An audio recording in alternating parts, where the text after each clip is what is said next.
Chapter 17-14 The shadows are dangerous. The Nameless One wasn't used to being out in the tunnels in this way. Some of her sisters, those who served as soldiers and scouts during their hours in the light, were doubtless more comfortable in these environs, but the Nameless One had not emerged from the shadows for many weeks now. Perhaps her identity among the waking had been completely lost at this point, an ant gone missing, ruled off the page and written down as lost. Or perhaps it was all too clear to her family just where she spent her time, and they chose to look the other way. Take care to be silent, the leader of the group signed to the rest. Our prey has incredibly fine senses and is on their guard. There must be no sign of our presence. As if the Nameless One was ever anything less than flawless in her execution. She had hunted the most difficult prey in the colony, some humans bumbling through the dungeon would prove no challenge. Yet, as ever, she did not cut corners nor let her guard down. Perfection was the standard demanded of the Nameless, and she would not fail to meet that expectation, no matter the task.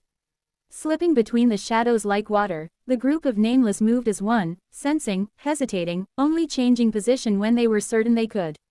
On the edge of the shadow dimension and the material one, they danced upon the finest of lines, not straying too far to either side. After some time, they found their first target. A solitary human, crouched in a concealed position against the tunnel wall. In truth, it was an admirable attempt at stealth, and the Nameless may not have found her if not for the ever-present shadow upon the ground. If it cast a shadow, they would find it. Shadows were windows for the Nameless, and they were also doors. Of all the many things in this world, they were more sensitive to shadows than anything else. Make sure she is alone, the leader signed, scatter.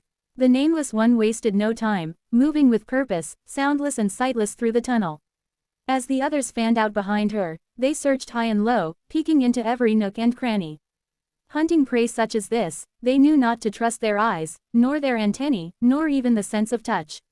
Nothing could be trusted, everything had to be verified, look at everything from as many angles as possible. Only because they were so thorough were they able to find the second, concealed in a hollow stalagmite, using mana sense to track the goings-on outside. Another, the Nameless One signaled, pointing towards the offender. Within total darkness, there was not even a shadow to find. Only the feather-light touch of the Delver's mind upon the tunnel's mana had given them away.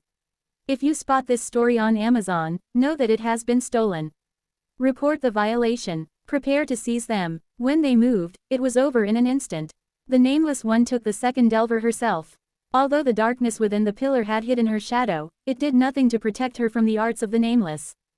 Seizing hold of the darkness, the Nameless One slowly, oh so carefully threaded it with her mana, extended through the shadow dimension to hide the point of origin.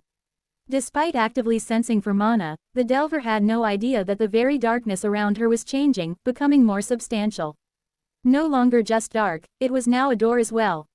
When the time was right, the Nameless pulled it open, and through the opening the Delver fell.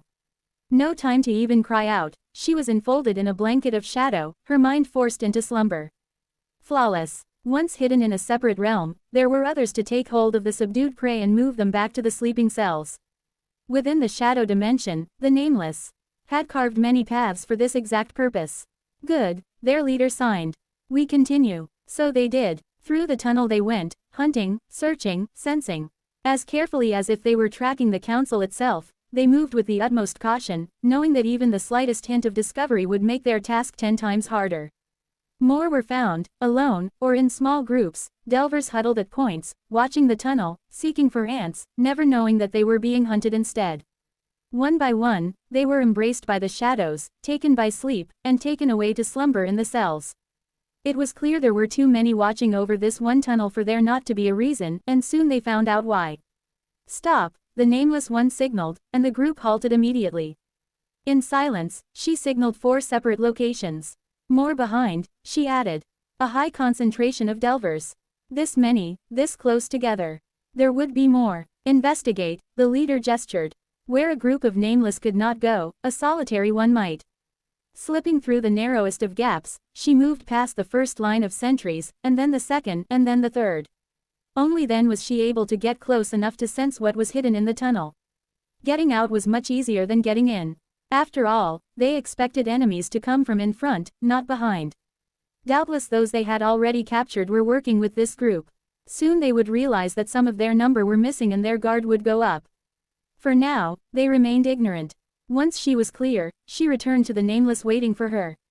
An ambush, she signed. There are hundreds of them.